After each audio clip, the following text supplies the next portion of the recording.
ఏదో competitive exam interest అనే join అయ్యో, ఎందుకు రాలేదు నీకు? ఇంట్రెస్ట్ అని జాయిన్ అయిన ప్రతి ఓడికి స్కోర్లు వస్తాయంటే ఇంట్రెస్ట్ ఉన్నవాడికి ఎవరికి ఏవి రావు. ఇంట్రెస్ట్ ఉందన్న మాట మాట్లాడే ప్రతి ఓడి పనికిరానివాడు, కసి ఉన్నవాడు, నెసెసిటీ ఉన్నవాడు, కోరిక బలంగా ఉన్నవాడు, ఏదైనా ఎలాగోలాగం చేయాలన్నవాడు కావాలి సొసైటీకి. చెయ్యాలి కాదు, ఎలాగోలాగా చేయాలన్నవాడు. సో వాడికి సివిల్ సర్వీస్కి వెళ్ళాలంటే నలసారి ఎగ్జామ్ రాసి ముందు నలసారి బెంగళూరు పంపించు, 11th కదా, భయపడతాడు. దగ్గరగా ఎగ్జామ్ ఉంటే భయపడతాడు పేరెంట్.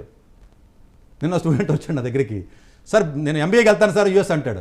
ఇప్పుడు రాసి వెళ్ళొచ్చు కదా నీకు మంచి కాలేజీకి యూజీకి అన్నాను నేను. సమాధానం అంటే భయం వాడికి, దగ్గరలో ఉన్న ఎగ్జామ్ రాయమంటే భయపడతాడు. ఎందుకంటే దగ్గరగా ఉన్న ఎగ్జామ్ రాదు అంటాడు, దూరంగా ఉన్నదానికి వస్తా అంటాడు.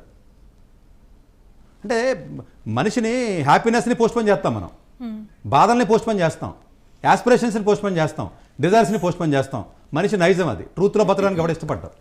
సో అందు గురించి ఏంటంటే సివిల్ సర్వీస్ లాంటి ఎగ్జామ్ మన ఐఐటి ముంబై వాళ్ళు రాస్తున్నారు 20 మంది సంవత్సరం, మరి ఆడనే ఏమనాలి? నువ్వు అపార్ట్మెంట్లో కూర్చొని బెంచ్ సర్కిల్లో రాసేస్తావా హిస్టరీ జాగ్రఫీ చదివి? మరి ఆడనే ఉంటావు. అలా అంటే చాలా మంది సెలెక్ట్ ఎవడో సెలెక్ట్ అవ్వలేదు, సెలెక్టెడ్ నువ్వు అనుకుంటే నీ అమాయకత్వం అది. ఒకవేళ ఎవడైనా నిజంగా సెలెక్టెడ్ అని చెప్పేసి ఎక్కడన్నా ఉన్న బ్యాక్గ్రౌండ్ నీకు తెలియదు. నీకు నువ్వు మీ ఇంటి పక్కడు నువ్వు ఒకటే కొడుకుంటాడు, మీ కొడుకుంటాడు, మీ ఇంటి పక్కన ఎవడో ఉంటాడు, ఆడికి వచ్చింది ర్యాంకు, ఆడు నువ్వు ఒకటి అంటే ఎట్లాగా? ఆడని చెప్తాడు ఎలా చదివాడు, ఆడుకున్న స్కిల్ ఏంటో. సో స్కిల్ని ఎప్పుడు కూడానండి అకాడమిక్ ఎబిలిటీని ఇమీడియట్గా ప్రూవ్ చేసే మార్గం చూడాలి. 9th ఉన్నాడు, ప్రియారంలో రాయండి, ఎన్ఎస్సీ చేసి రాయండి. 10th ఉన్నాడు, ఎర్త్ సైన్స్ ఒలింపియాడ్ రాయండి, లేకపోతే ఎన్టీఎస్సీ ఉండి రాయండి, లేకపోతే కేవీపీఐఆర్ ఎగ్జామ్ రాయండి, 11th రాయండి, సీనియర్ ఒలింపియాడ్ రాయండి, కాంపిటేటివ్ ఎగ్జామ్స్ రాయండి. ఇట్లా ఎప్పటికప్పుడు మీరు టార్గెట్ ఫిక్స్ చేసి దగ్గరగా ఉన్నటువంటి ఎగ్జామ్ని క్రాక్ చేయడం మానేసి 2035 ఎగ్జామ్ రాస్తానంటే సిగ్గు లేకుండా